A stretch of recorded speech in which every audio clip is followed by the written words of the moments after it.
Devenu célèbre surtout par ses apparitions dans 2 génériques de l'anime Death Note, le groupe Maximum The Hormones mélange habilement les genres et reste un ovni dans le paysage musical japonais. Les voici avec What's Up People, un morceau connu par cœur par tous les fans de Death Note. Oui, bon, à la première écoute, on dirait juste un mec qui gueule et du hardcore headbanging. Oui, mais voilà, ce titre est en fait bien plus organisé qu'il ne semble et tente habilement de le cacher. Après une brève introduction de 8 mesures, la chanson va alterner 2 parties, chacune durant 8 mesures également. Chaque partie est construite autour d'un riff très dense. Voici le premier qui tourne autour d'une seconde mineure et majeure, rendant difficile une orientation dans le mode musical. Le deuxième riff est construit autour d'une tierce mineure, mais reste assez bref et dense.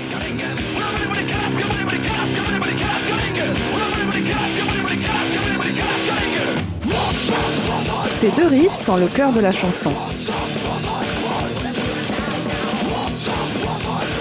Un troisième riff plus long et plus mélodique vient maintenant s'ajouter à la chanson.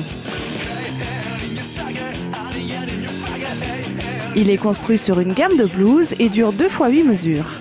La voix devient chantée, le texte devient très simpliste et c'est pour toutes ces raisons que c'est cette partie précisément que nous retenons le plus vite.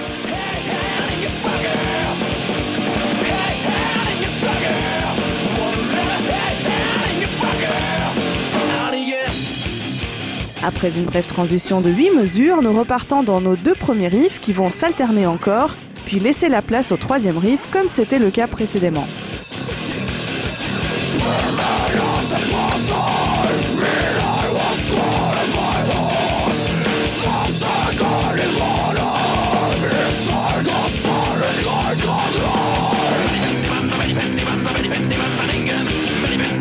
Rien ne change ici, la structure reste très carrée et les éléments musicaux et instrumentaux employés sont identiques à la première partie de la chanson.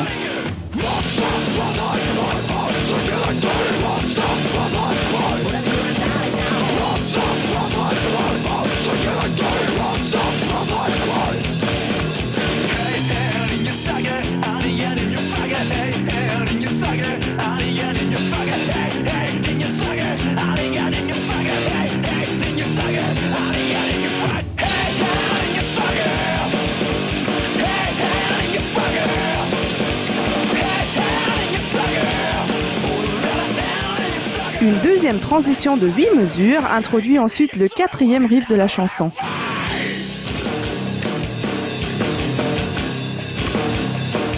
Sur ce riff, qui dure lui aussi 2 fois 8 mesures, nous allons entendre une sorte de rap avec une voix au timbre particulier.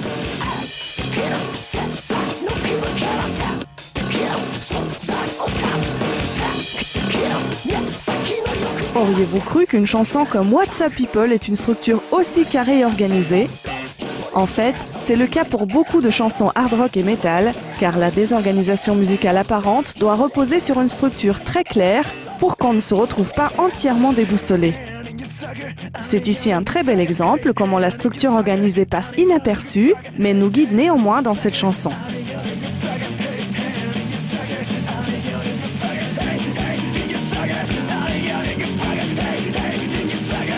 Maximum The Hormones se permet tout de même d'abandonner cette structure et organisation à la toute fin du titre, où on ne trouve plus aucun repère rythmique, mélodique ou autre, ce qui agit comme une petite libération après la construction assez rigide de la chanson et la fait passer entièrement inaperçue pour l'auditeur. Bien joué!